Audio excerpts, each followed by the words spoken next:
వ్యవసాయానికి అనుబంధంగా రైతులను ఆర్థికంగా ఆదుకుంటున్న అతిపెద్ద రంగం పాడి పరిశ్రమ.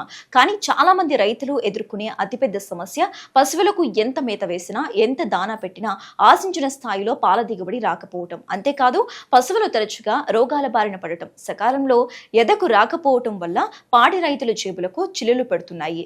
వీటన్నిటికీ కారణం ఒకటే, పశువులకు కడుపు నిండా మేత పెడుతున్నాం కానీ అందులో వాటికి కావలసిన సూక్ష్మ పోషకాలు ఉండటం లేదు. మరి దీనికి పరిష్కారం లేదా అంటే ఉంది. బయట మార్కెట్లో వేలుపోసి కొని మినరల్ మిక్చర్ కు బదులుగా మనం పండించే గడ్డిలోని పోషకాలను నింపే ఒక అద్భుతమైన టెక్నిక్ వచ్చేసింది. దాని పేరే ఆర్గానిక్ బయోఫోర్టిఫికేషన్. అసలు ఏంటి ఈ బయోఫోర్టిఫికేషన్? పశుగ్రాసంలో జింక్, ఐరన్ లాంటి పోషకాలను ఎలా పెంచాలి, తద్వారా పాడి రైతులు ఆదాయం ఎలా పొందవచ్చో ఇప్పుడు చూద్దాం.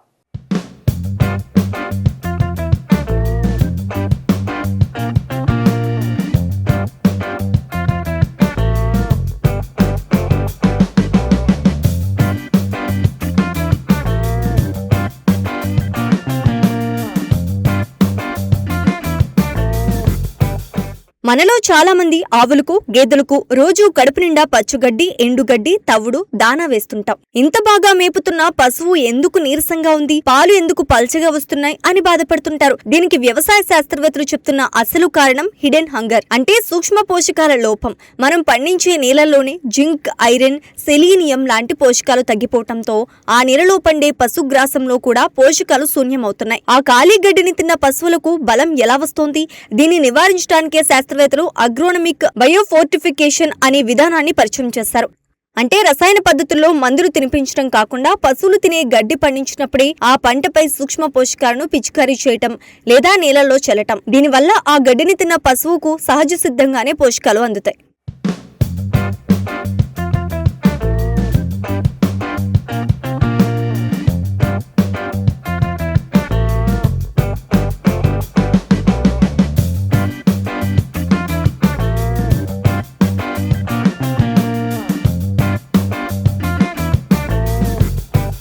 అగ్రోనమిక్ బయోఫోర్టిఫికేషన్ అంటే జన్యు మార్పిడి కాదు. మనం సాధారణంగా పండించే పశుగ్రాస పంటలైన జొన్న, సజ్జ, నేపియర్, లూసెర్నలకు ఎరువులతో పాటు సూక్ష్మ పోషకాలను అందించటం.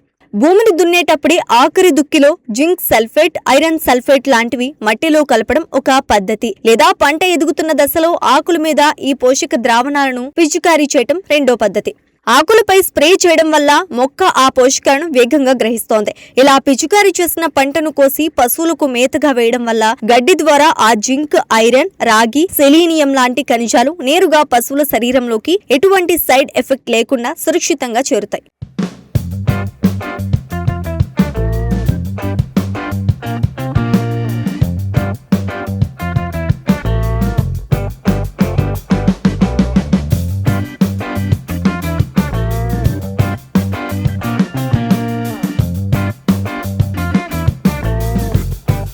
ఈ పోషకాలతో కూడిన మేత వేయడం వల్ల పాడి రైతులకు కలిగే లాభాలు ఇన్ని కావు. జింక్, ఐరన్ అందడం వల్ల పశువుల రోగనిరోధక శక్తి విపరీతంగా పెరుగుతోంది.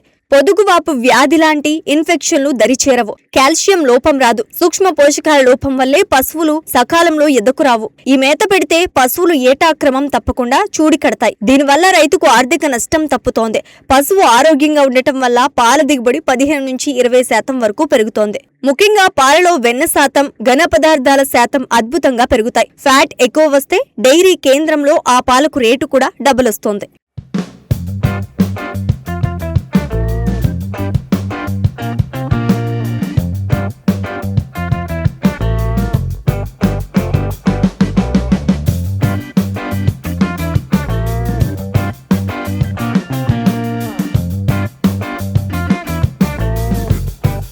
సాధారణంగా పశువుల్లో పోషకాల లోపం వస్తే వెటర్నరీ డాక్టర్లు బయట మార్కెట్లో దొరికే కృత్రిమ మినరల్ మిక్చర్లను కొని దానాలో కలపమని చెప్తారు. ఇవి చాలా ఖర్చుతో కూడుకున్నవి. పైగా పశువులు వాటిని ఒక్కోసారి ఇష్టంగా తినవు.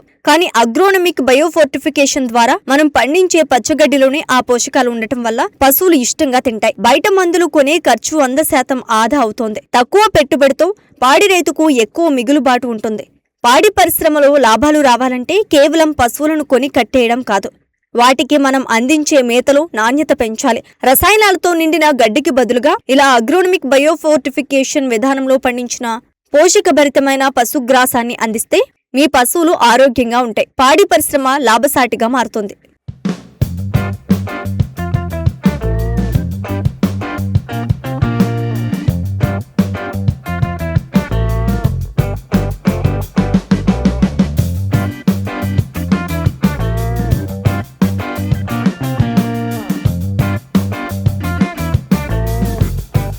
రసాయన ఎరువులు మితిమీరి వాడకం వల్ల భూమి నిస్సారం అవడమే కాకుండా పశుగ్రాసంలో పోషకాల సమతుల్యత దెబ్బతినే అవకాశం ఉంది. ఈ సవాలును ఎదుర్కోవడంలో మొక్కల పెరుగుదల ప్రోత్సహించే అజోటోబాక్టర్, అజోస్ప్రిలియం వంటి జాతుల జీవన ఎరువులు కీలక పాత్ర పోషిస్తాయి.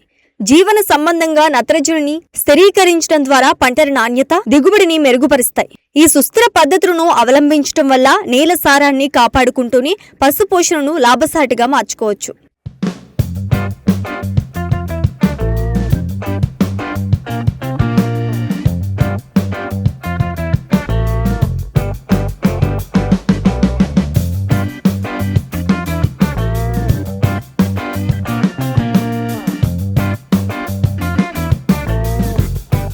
పశుగ్రాస పంటల బయోఫోర్టిఫికేషన్ ద్వారా మేత పోషక విలువను పెంచే పద్ధతి అమలుకు అనేక అడ్డంకులు ఎదురవుతాయి. నేలలోని పోషక అసమతుల్యతలు, వేడిగాలులు, కరువులు, వర్షపాతంలో ఒడిదుడుకులు వంటి తీవ్రమైన వాతావరణ పరిస్థితులు పంట పెరుగుదలను, పోషకాల గ్రహణను నిరోధిస్తాయి. ఆర్థిక, సామాజిక అంశాలు కూడా ఈ ప్రక్రియను ప్రభావితం చేస్తాయి. సూక్ష్మ పోషక ఎరువులు, అధునాతన సాంకేతికలతో కూడిన ఖర్చులు ఎక్కువగా ఉండటం వల్ల చిన్న రైతులు ఇటువంటి నూతన వ్యవసాయ పద్ధతులను అనుసరించలేకపోతున్నారు. పశుగ్రాస పంటల బయోఫోర్టిఫికేషన్ పద్ధతులపై మరింత పరిశోధన జరగాలి.